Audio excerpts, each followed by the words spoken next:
Saturdays during the winter months when I was growing up on the dairy farm, my father would usually not have to work at his creamery job.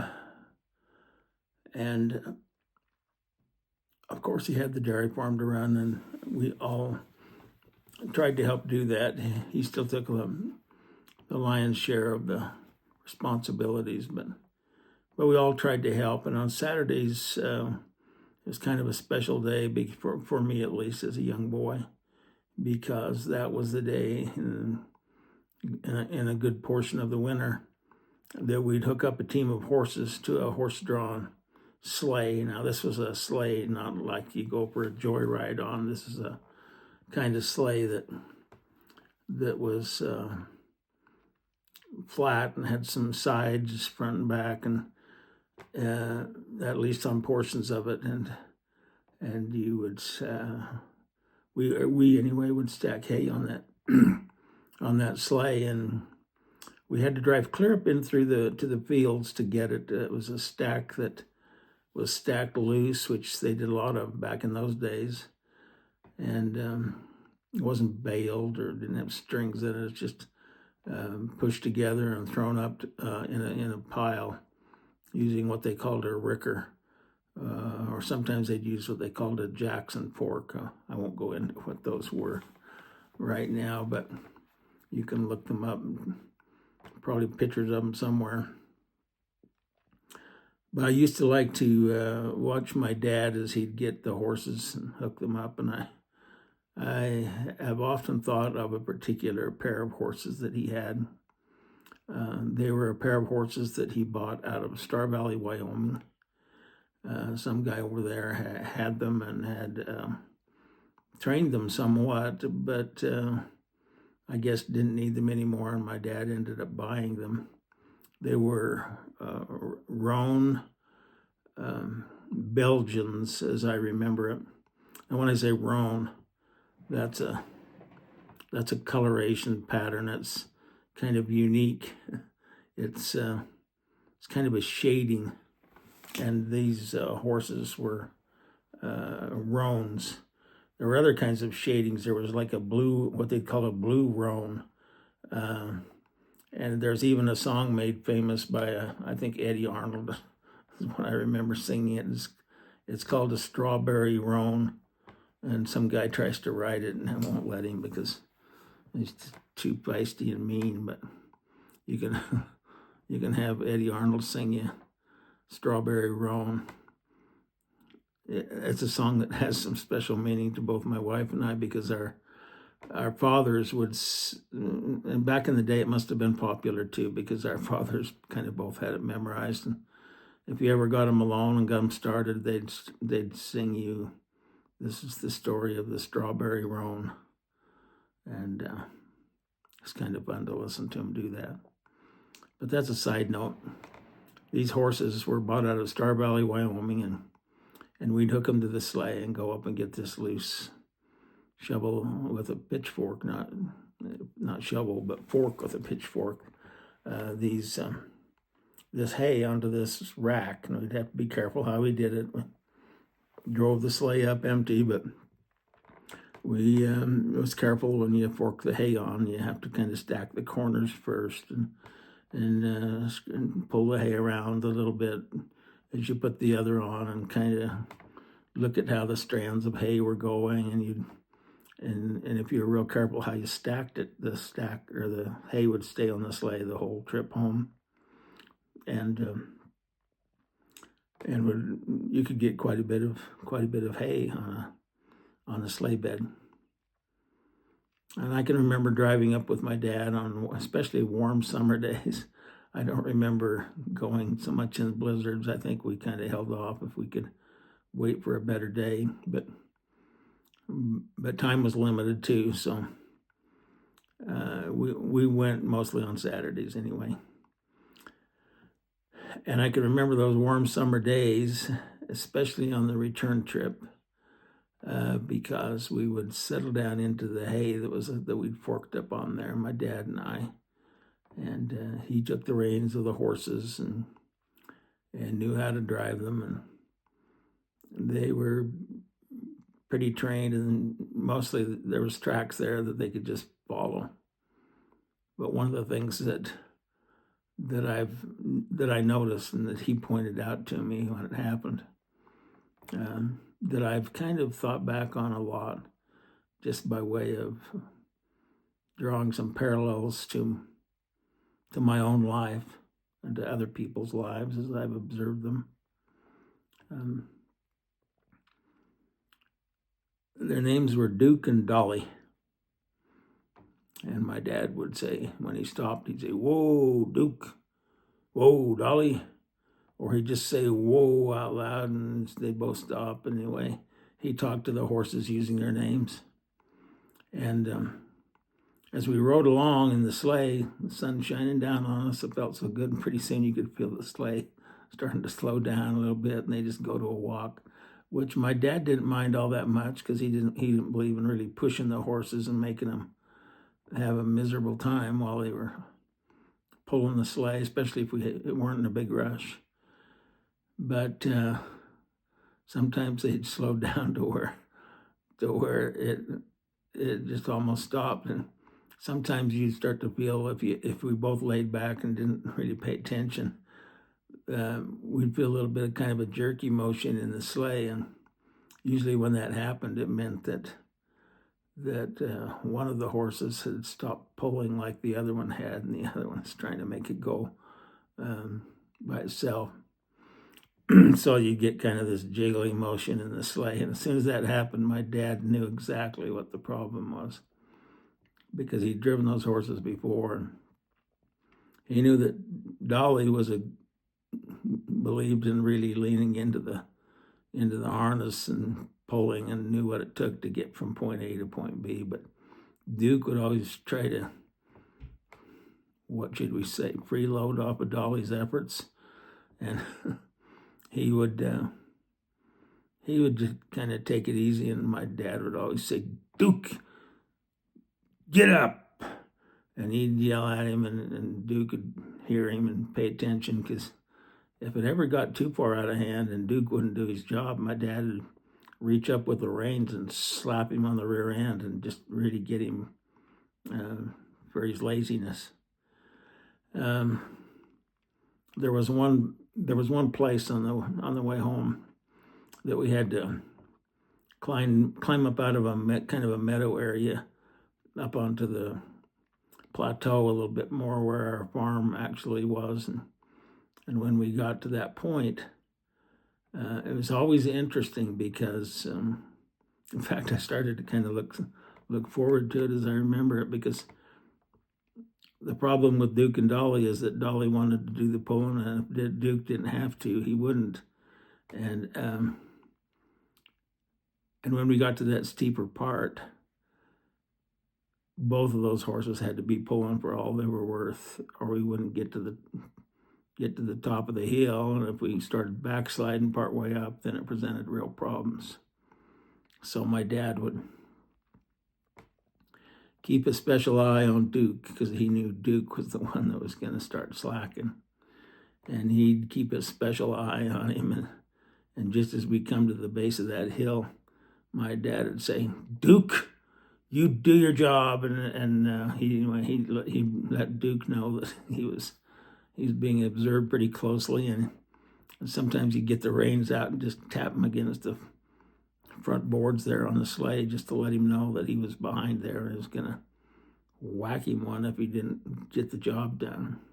So usually he with that little bit of encouragement, I guess we could call it, with that little bit of encouragement, why Duke leaned into the harness, and Dolly was always reliable. And up the hill we'd go, and onto the plateau, and take that hay clear into the barnyard, and put it in a little stackyard there that was by the manger, and it'd feed the cows for the next week. So Duke and Dolly working together, and I've noticed in my own married life that it takes two. And I think I noticed it even before that because my mother and dad, well, let me back up just a little bit. My mother never worked, to my knowledge, anytime regularly outside the home.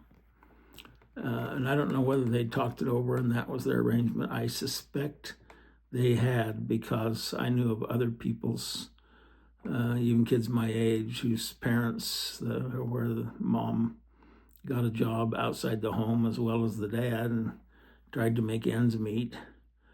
But my mother never worked outside the home on any kind of regular job. And it would have been, I think it would have been, maybe, I was going to say easier, but when I think back on it, I don't think it would have been easier, because she was raising a family and she was needed at home. And anyway, the point that I'm trying to make with that, watching that scenario and thinking about it even later in life, is that my mother and my dad were both pulling in a harness of their own. I mean, it was the same load they were pulling. It was the load of a family, 6 children they had, and it wasn't easy pulling. And at times there were steep hills, just like Duke and Dolly had to face. And there were times when I'm sure it was hard. I don't think I appreciated it as much as the time. I just took it for granted. But I know it was always nice to know that my mother was there when I came home from school, and that she would fix me a little lunch and send me out the door to the school bus in the morning. And it was just a good feeling. Another good feeling that I had concerning them is when my dad would come home from work. He'd quite often bring a lunch bucket, and quite often it'd have some fresh curd in it that was kind of a byproduct at the creamery where he worked, and he'd bring some of that, and we always enjoyed it. And if there was some whey powder, he'd feed that to the pigs, and try to make some pigs big enough for us to kill and eat later in the winter. But the thing that I valued, and did value at the time and didn't know it, was that when my dad walked in the kitchen door, he'd always come around from the other side. He'd walk in the kitchen door from the back side of the house. He'd walk into the porch and up into the kitchen, and my mother and he would just embrace each other. Not many words, sometimes no words at all, but they would just cling to each other there in the center of the kitchen. And sometimes you'd wonder if they were ever going to let each other go. It was just a long embrace. And it happened just as regularly as clockwork. It was, there was never a time when my mother was in the house and nearby that my dad came home from work that they didn't embrace right there in the center of the kitchen floor. And they were just, what do you call it? They were just so glad to see each other. They valued each other. I'm not sure Duke ever valued Dolly, but my dad valued my mother, and I could tell that he did. And she valued him too. She often expressed to me the positive characteristics that he had. And I knew some characteristics that he had that weren't all that positive, but you never heard her talk about them. She would just talk about positive things, and there was lots of positive things about my father. And she would make sure that all of us kids knew what those positive things were. But here's how my mother pulled her load in that harness. I mean, my dad would go off to work. When he came home, there was cows to milk. There was always hay to put up. There was a farm to run. He had other responsibilities too, and was the water master for lots and lots of years while I was growing up. And it took a lot of his time. And I've wondered, well, how'd they make it work? And I think the way they made it work is that my mother would lean into that harness, so to speak, by making sure that whatever my dad did earn, and it wasn't that much, I know that I was privy to finding out how much he earned at the creamery, and that was the best job that I think that he'd ever had. He's lucky to get it, and it paid $2 an hour. And I can remember going over to pick my father up, and some of the women would show up in there. Some of the wives of the other workers would show up at the creamery while I was sitting there with my mother, and they would run in and get the paycheck, and away they'd go to spend it. And my mother, I remember her making comments about that she would never do that. She would never be one of those women that just, as soon as that paycheck came, she'd grab it and run and make sure she got it spent, and then hope another one came in, I guess. But she tried to make the money that my father earned stretch just as far as it would stretch. And she did that by doing things like planting a garden. We had beans and carrots and turnips, radishes and lettuce, corn when we could grow it. It was a little sometimes too cold for corn in our area. And just we had things like gooseberries, currants, even sometimes wild currants, and we would pick wild berries and get juice from them, boil them down, and get juices from them, and bottle them. And the only time I can remember my mother working is she would go to Garden City sometimes in the fall of the year with some other ladies and pick raspberries up there in the early morning hours while the berries were firm. She would help. She would pick those berries, and my sisters even later got involved and went with her. And that money was almost entirely spent on school clothes. But it was so that she didn't have to tap into my dad's earning for school clothes, and yet still feel like she could send her kids off to school and they'd have what they needed. And garden produce, she would mend our pants if we had a playtime, pastime, I guess you'd call it, at school. And we'd get on our knees and go outside, and there was an area there where we could play in the dirt. I don't know how the teachers put up with us afterwards, but we'd play marbles. And the way you play marbles is get down on your hands and knees and try to knock other people's marbles out of a circle. And sometimes you'd get their marbles out. At least I was pretty good at it.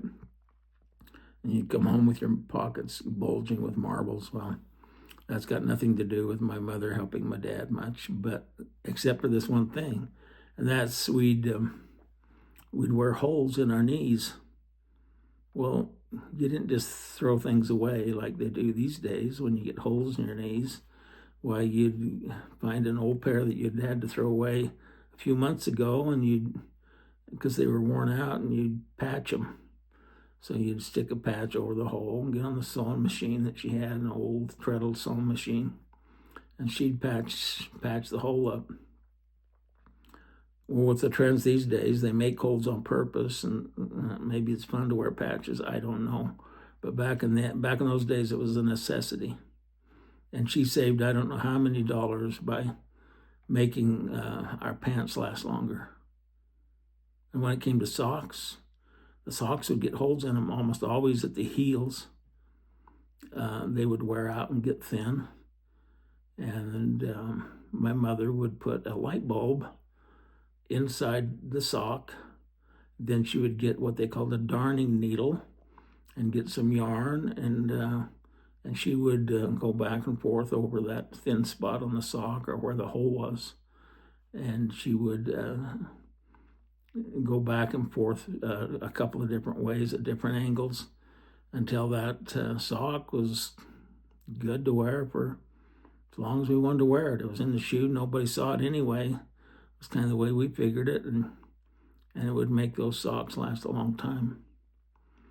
I never knew what a potato chip was when I was growing up.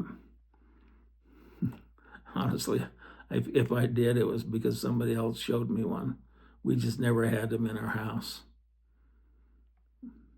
because I think my parents had talked it over, and they'd come to the conclusion that you couldn't just afford to buy whatever the kids wanted, or what was in fad or the newest thing at the grocery store. You'd figure out a way to feed them whatever they needed in the best possible way for the cheapest possible price. And it wasn't potato chips, I can tell you that.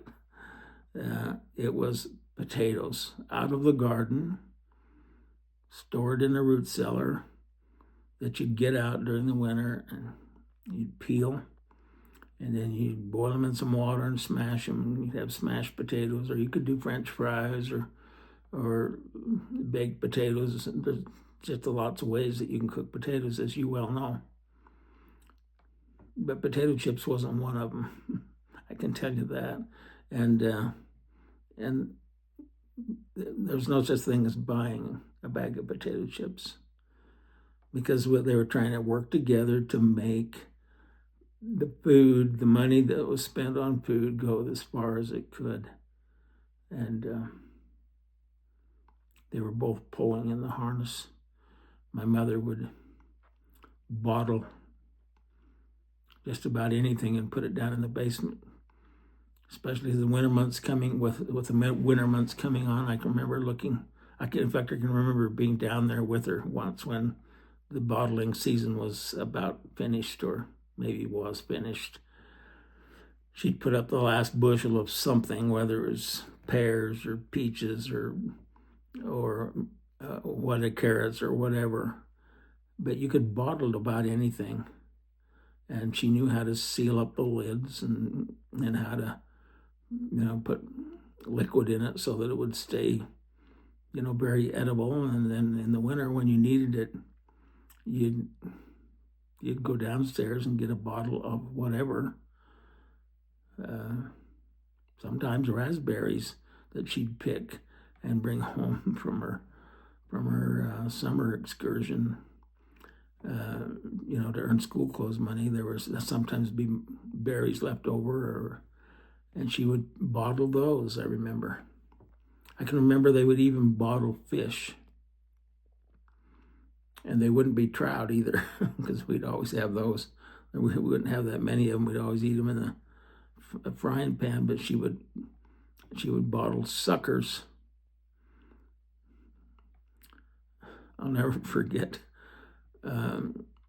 After I got married, I knew where some suckers were, and I told them about them. They says, "Well, can you catch us some of those suckers?" And I said, "Yeah, I can catch them. Just get a pitchfork and go down there where they're thick and just flip them out on the bank, and there you have suckers."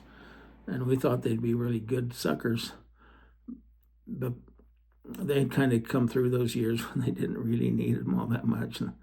And I noticed that they didn't bottle very many of those suckers because most of the kids were grown by then. And besides that, it wasn't all that good of meat. There was better. But you could bottle beef and pork and different kinds of meat.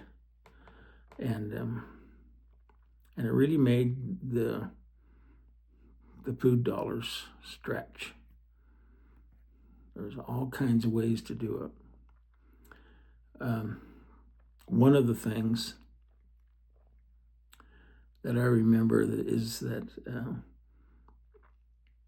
those those bottled goods, she would bring them out on special occasions, especially the fruits. And quite often they would be the desserts, so we didn't have to buy ice cream, you see what I mean? Though sometimes we made our own, but we may not have to buy ice cream because we'd have maybe a jar of pears or something like that at the end of a meal. So all the ingredients for the meal was there, and it didn't cost as much. Now, there was other kinds of things that my mother would do. I mentioned clothes that she would get and put on our knees if they were rags. And back in those days, she was raised in a large family, and she knew a lot of the ways to save. And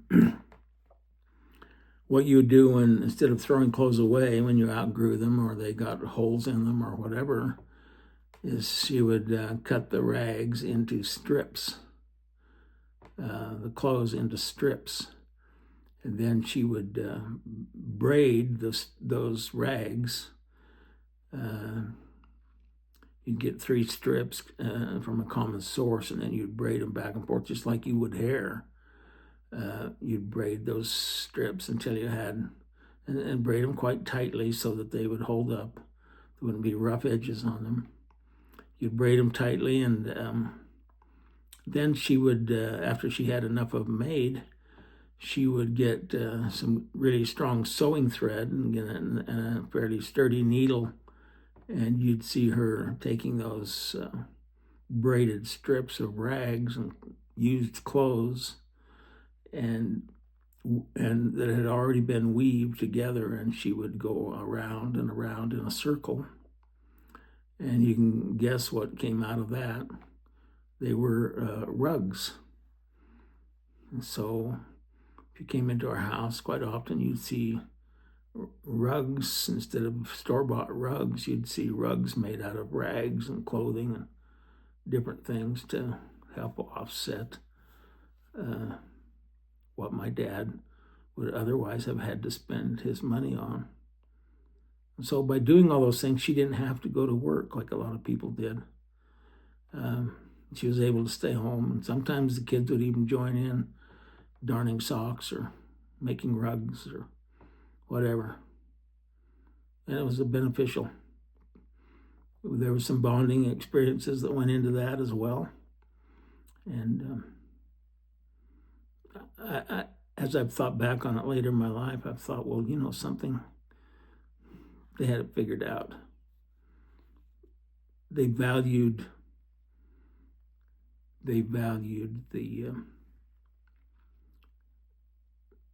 their time together and their time with their family more than they valued the money. But they had figured out a way that you didn't have to have the money and you could still have the time together. You could make it work. Now, since I've quoted Thoreau quite a bit, he had something to say about this. This is what he said. He said, the cost of a thing is the amount of life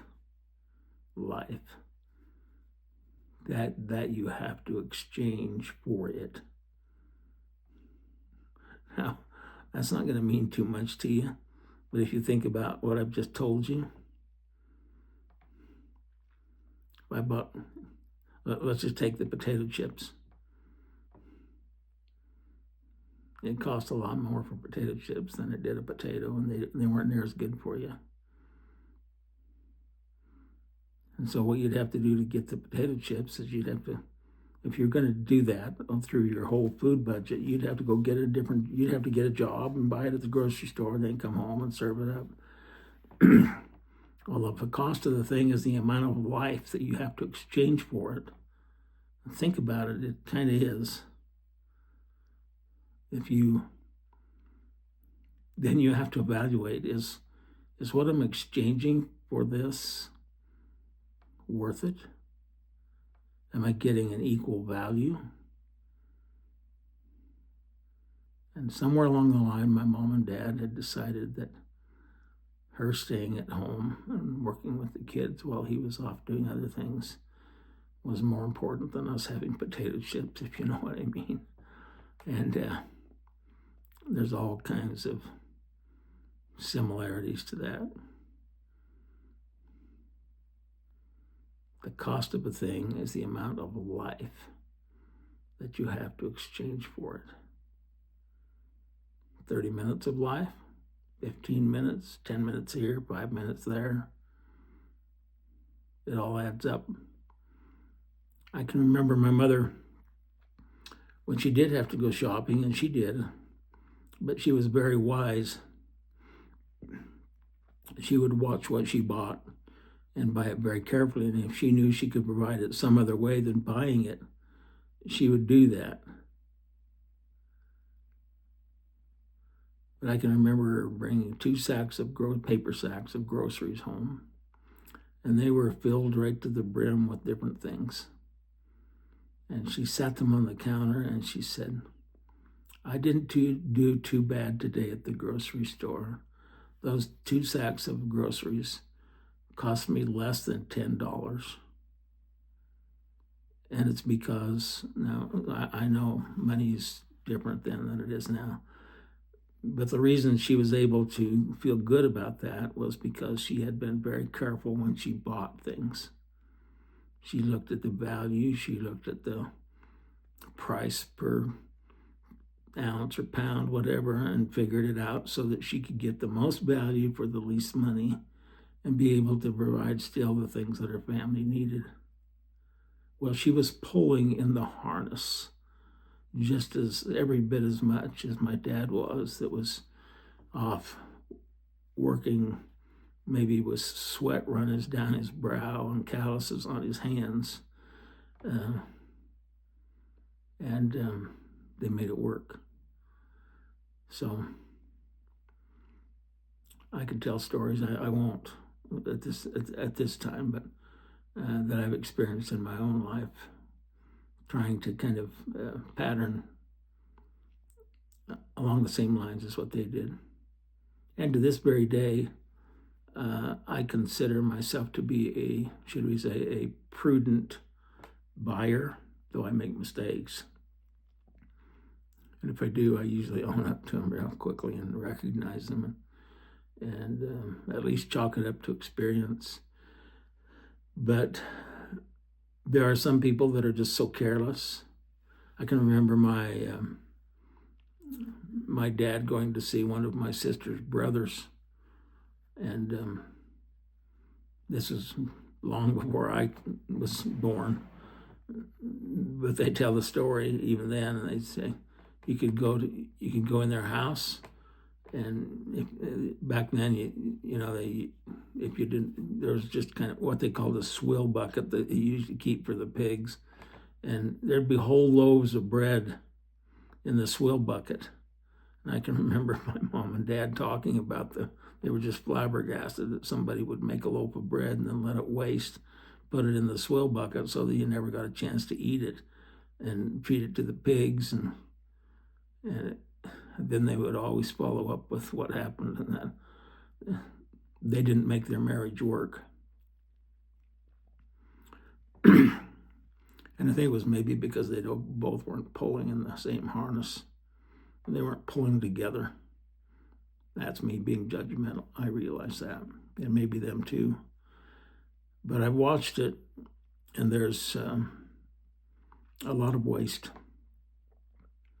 Benjamin Franklin came up with the statement, a penny saved is a penny earned. And if you think about that, it's actually more than a penny earned because of the way that taxes and everything else is. And my mother kind of lived that principle. They both did together, because I'm sure they talked about it. But if you could save a penny, it was better actually than earning that same penny, especially if you got the same or better value out of it. Because a baked potato was better for you than a potato chip. And it didn't cost you a fraction of what it did. And we had eggs and we had milk on the farm. We'd go hunting deer in the fall and get deer meat. Anything we could do to help the food budget, which is a large part of people's budgets. These days, there's so much eating out and all of that you have to ask yourself, is the amount of what I'm paying for that, the amount of life that I'm giving up for that, worth it? Think of it this way. If you're going to eat at a restaurant, let's say it was a somewhat fancy restaurant, but let's say you are going to spend $45, $50 for a real nice meal for you and your wife. I realize you can probably get them for a little less than that, but let's say it's an extra nice meal and you're going to spend $45 or $50. So you ask yourself, now is the amount of life that I'm giving up for this worth it? Well, think of it this way. $45 or $50, let's say you were making $10 an hour. Now, you can attach whatever wage you want to it, I guess, depending on what your skills are and what people are willing to pay you. But let's just say I'm worth $10 an hour. And if it's $50, then I'd work 5 hours. I'd give up 5 hours of life for that $50 meal. That's what Thoreau was talking about.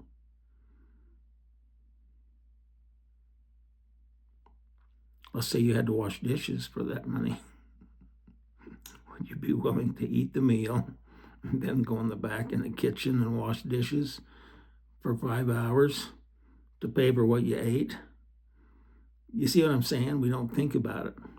We just do it, and we go through life and we squander a good share of what we actually earn. We squander our life because we're not careful with our funds. Well, let's think about that. Maybe you can pass it on to whoever can benefit from it, or use it yourself. And I'm not a shining example of that, especially as I've grown older and gotten to where we have a little more money than we used to have when we had, as my dad used to say, 6 kids with their feet under the table 3 times a day. He used to say, you don't know how much that costs. And bless his heart, he would come home and put some water in a pan. Pretty soon he'd throw some carrots in it, and he'd cut a tomato, and he'd get some celery and some potatoes, and before long he'd have some sort of stew. He'd get some deer meat, and he knew how. He'd even get bay leaves and different things. I don't know who taught him how to do all that, but he would make a really good tasting stew. And I've always appreciated him being willing to help out where help was needed, and keep working. Even though he'd done plenty of work all day long, he could still do that.